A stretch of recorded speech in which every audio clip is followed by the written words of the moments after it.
me quedo allí. Voy para quedarme y jamás volver. En Isabela yo me voy a vivir. En Isabela voy a morir. Me voy para quedarme. Y aquí en esta parte se llama Muro de las Lágrimas porque efectivamente aquí se derramó muchas lágrimas. Por decisión del gobierno de José María Velasco Ibarra, decidió crear aquí en Isabela una cárcel, como en Estados Unidos ha habido Alcatraz, así más o menos tomando esos ejemplos. Decidió traer acá aproximadamente 150 hombres y lo instalaron aquí en la isla Isabela. Murieron muchos reos al construir este muro. Aquí en este sitio, al construir el Muro de las Lágrimas, es donde los cobardes mueren y los valientes lloran.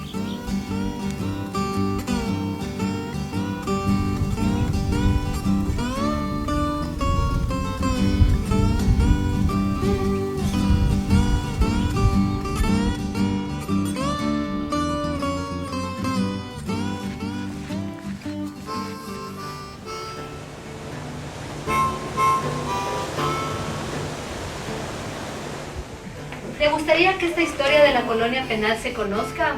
Yo creo que todo es necesario conocerse para saber las verdades y muchas veces descubrir lo que está oculto. Y una película sería fabulosa, y eso sería pero una película verídica. Seamos honestos. ¿Quién va a ver esa película? Pero es muy interesante la historia de Galápagos. Claro, yo sé, no digo que no. Ojalá que tengas éxito. Lo que nosotros estamos esperando es que el Estado nos apoye. Ya te voy a contar la historia del Estado.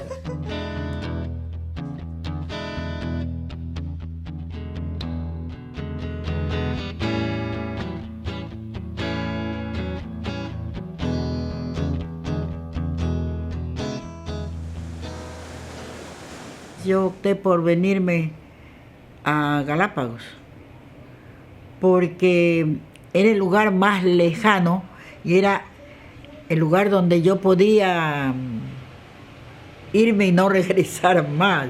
Me hizo impacto el ver una isla que parecía desierta, seca, porque los árboles que se veía eran sin hojas, no era verde, era todo gris casi.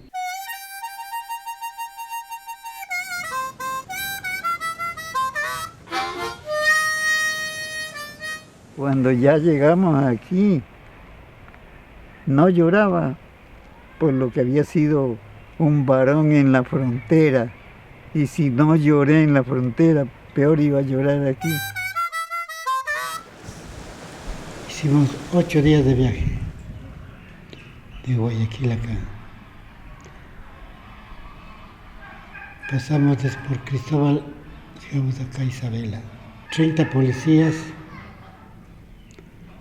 250 penados. No sabíamos nada que iba a venir a hacer aquí la colonia penal. Cuando acordamos que vinieron unos barcos llenitos de penados ahí. Había el rumor de que venían los presos, ¿no? Que había hecho aquí una colonia para los presidiarios. Chupa, te decía, bueno, a la final llegaron estos señores. Vimos que llegó el barco ahí. Como se llegan los barcos, se iban a ver cuando no había querido que ni un bote se arrime, sino que estaba eso llenito de gente, la bodega llenita. ¿Cómo íbamos a querer que vengan? No hallábamos cómo sacarlo. Era campamento aquí en la playa,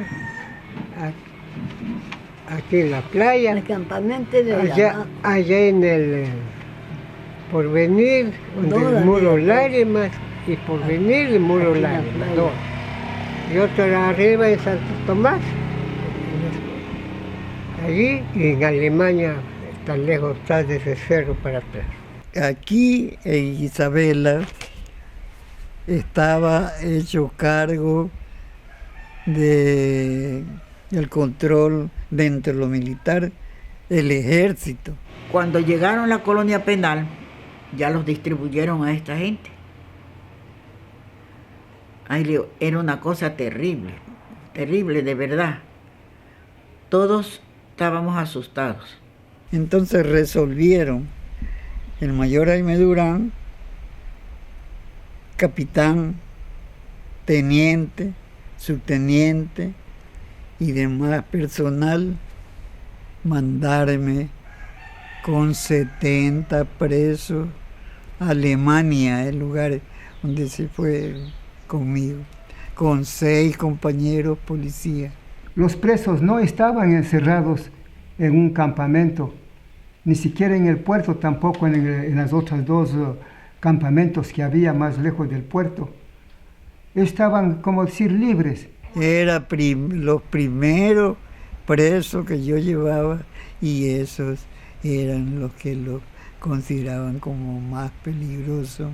Tenían una casa donde dormir, hacía guardia un policía de día y de noche, turnándose, pero ellos tenían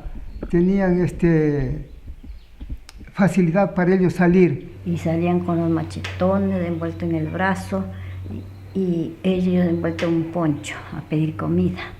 Mi marido, como era tan bueno, él le daba la comida escondidito, porque si le descubrían los policías, ahí nomás le mataban a ese pobre señor, el preso.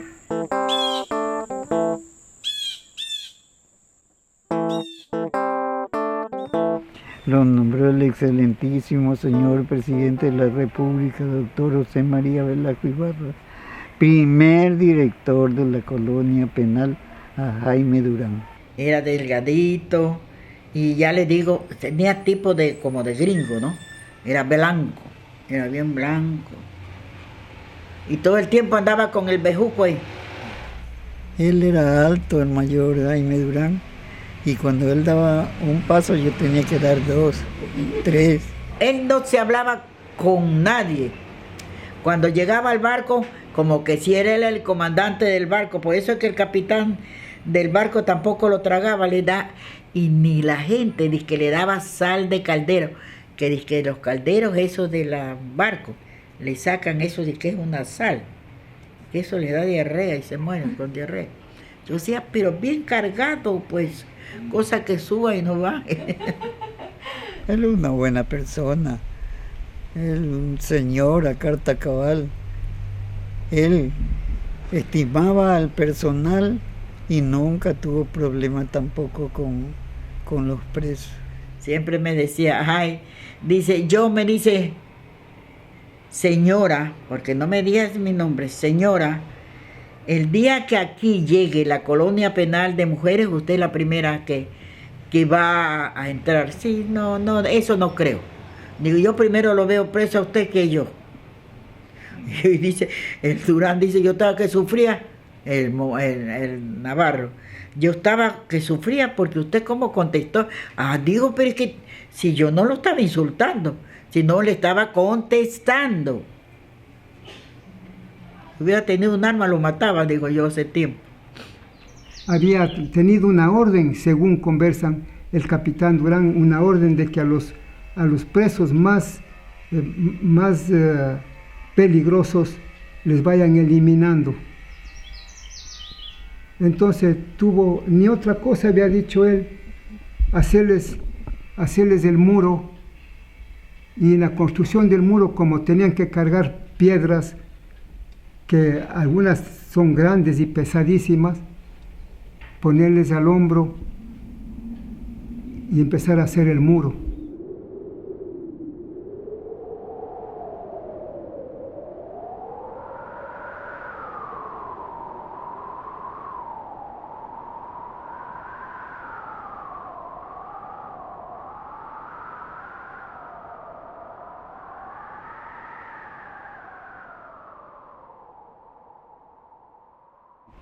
La policía hacía jalán, piedrones, grandotes, para arriba, a trepar. Mal lo hacía, era para que suban con esas piedras cierto y de ahí se derrumben y se matan. Tanta gente murieron así. Todas esas piedras hacían los pobres presos a palo, a bejuco. Y los pobres presos de encima caían y morían abajo, se morían. Y lloraban, ojos de hombre. Y tenían que muchas veces caer al suelo sin poder levantar otra vez la piedra, pero eran castigados por los policías. Ese muro le pusieron el muro de las lágrimas, porque ahí se morían los presos. No ponían bien las piedras y les caían, los pobres se morían, o quedaban heridos, y como eran presos les mataban.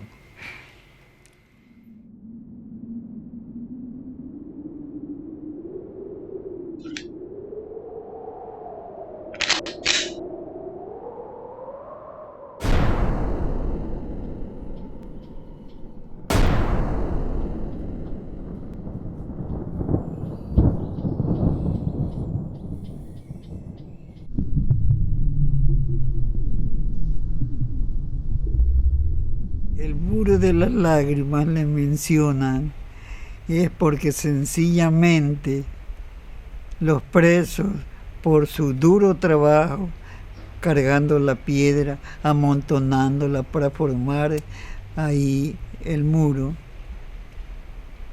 se lastimaban el hombro. Para que el campamento esté más resguardado, había pensado el capitán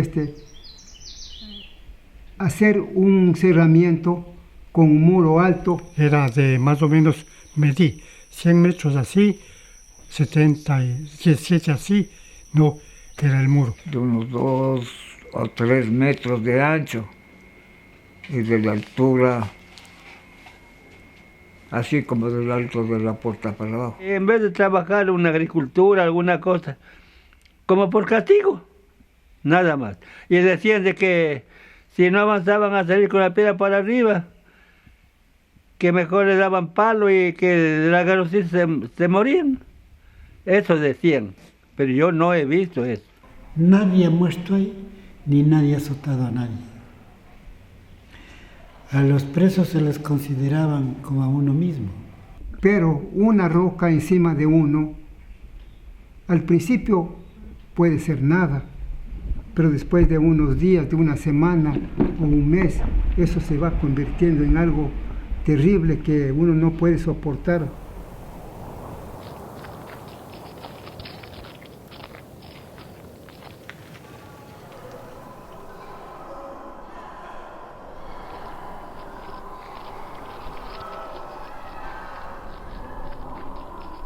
Eso que parece que duró un poco más de un año, porque ya le habían cambiado al director de la colonia, Mayor Durán, y habían mandado a otro.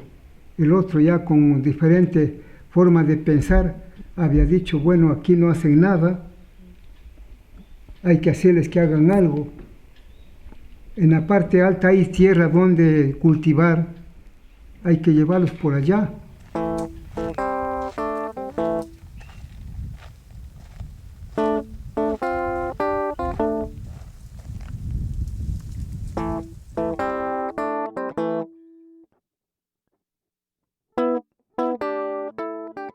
Había criminales, ladrones, de todo. Los más tontos, los que no tenían el billete.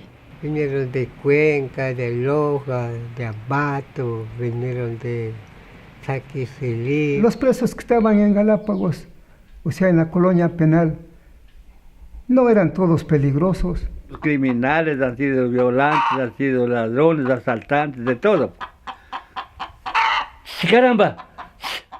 Entre esos vinieron unos 2 esmeraldeños que habían heredado del padre una hacienda. Entonces el hermano del que murió, ambicioso, ellos me contaron desde luego, ¿no? Ambicioso no hizo sino acusarles de robos y todo eso, le hizo coger y les mandó para acá, con una señal, liquidarles. Aunque ellos venían si se portaban mal, le podíamos matar. Pero nosotros no matamos a nadie. Por ejemplo, estaba de visita un oficial o estaba mayor, ¿no? Este oficial decía, ve fulano de tal, todos los al que no le querían y al que querían virarle, ¿no? Matarle. Le decía, mi mayor te llama a la villa. Ya sabían ellos. En el camino estaban los policías para dispararles y les asesinaban. Cuenta. Cuando dice, pila munga, afuera, coge la vara y la pala.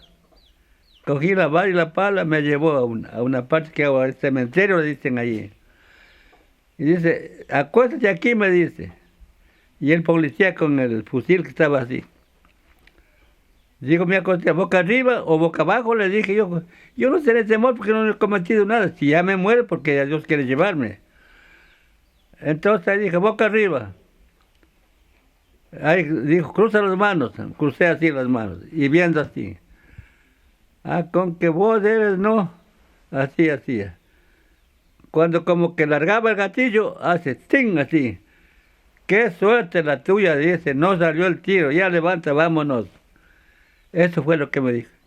Nos fuimos y no hubo nada.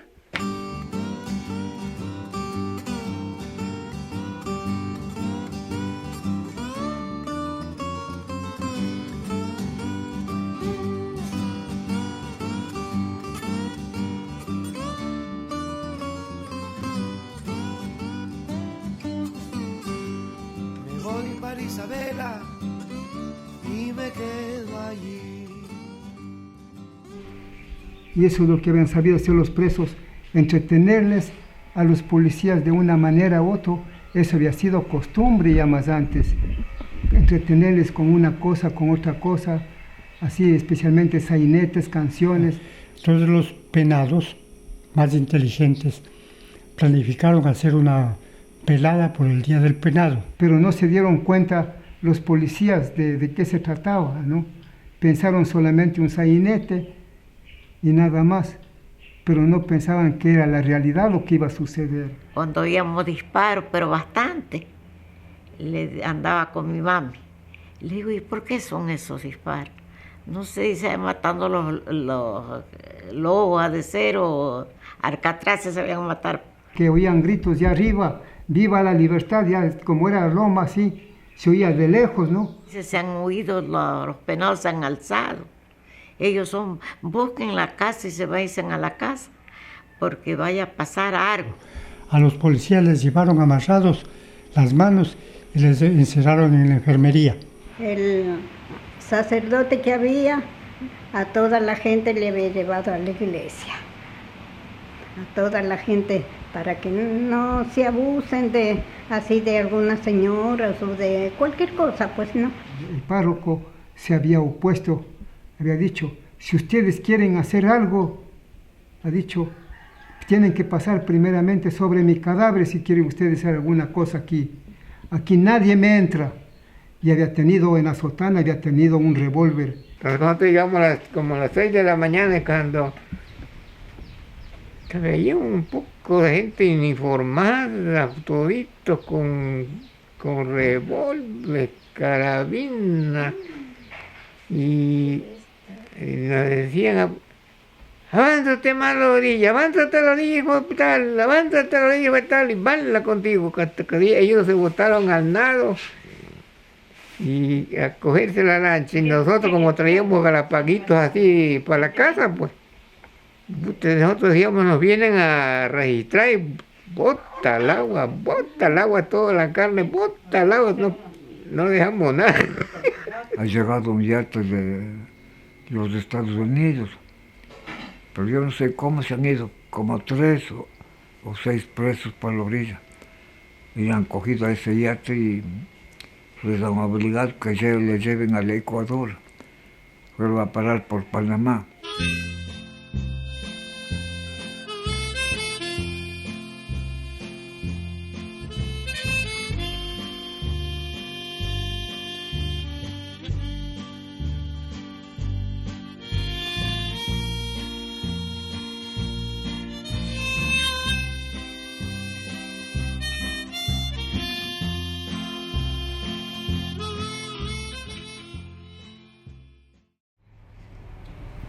La razón para que se cierre la colonia penal fue por este levantamiento, pues. Porque si no, no se acordaba nadie más de hacer ninguna solicitud para que salga la colonia penal. Porque este era un lugar donde habían habitantes, colonos que no debían estar inmiscuidos, los presos. Usted sabe que no, ¿cómo podemos saber, no, lo que piensa los modos de pensar de un preso? Porque hubo la evasión, ese es uno de los puntos creo que clave, ¿no? Y segundo lugar, pues ya fue declarado Parque Nacional. En el año 56 creo que fue, en donde declarado, en Ginebra creo que fue declarado Parque Nacional. Entonces ya había dos motivos para que no exista la colonia penal, porque si iba a ser Parque Nacional, entonces iba ya a tomar otro rumbo Galápagos, y así ha sido.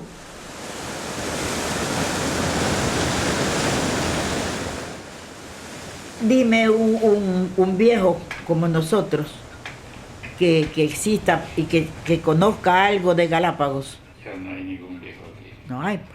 Aquí nosotros están muriendo, oiga.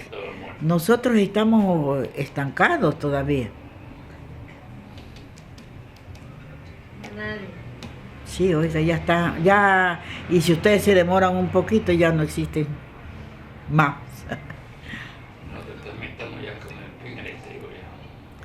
¿Estará usted? Yo no sé manejar bicicleta.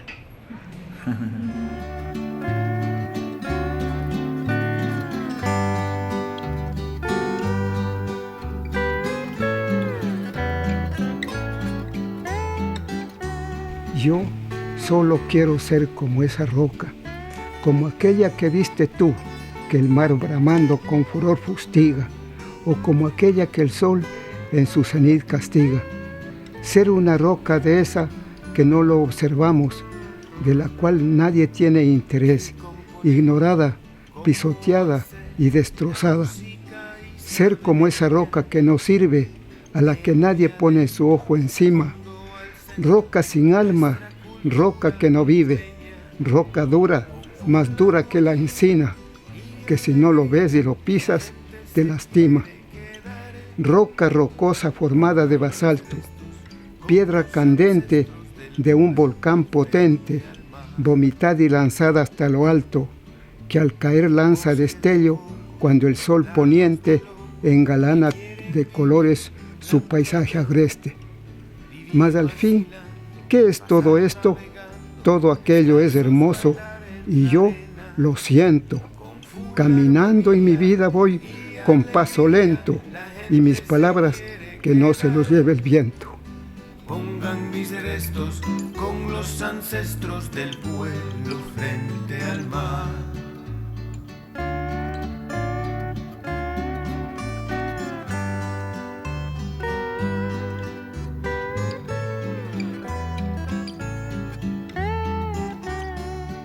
Deben sacar una buena historia como es.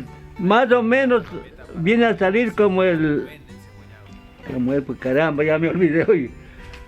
De Cantuña, no ven de Cantuña, quedó el nombre.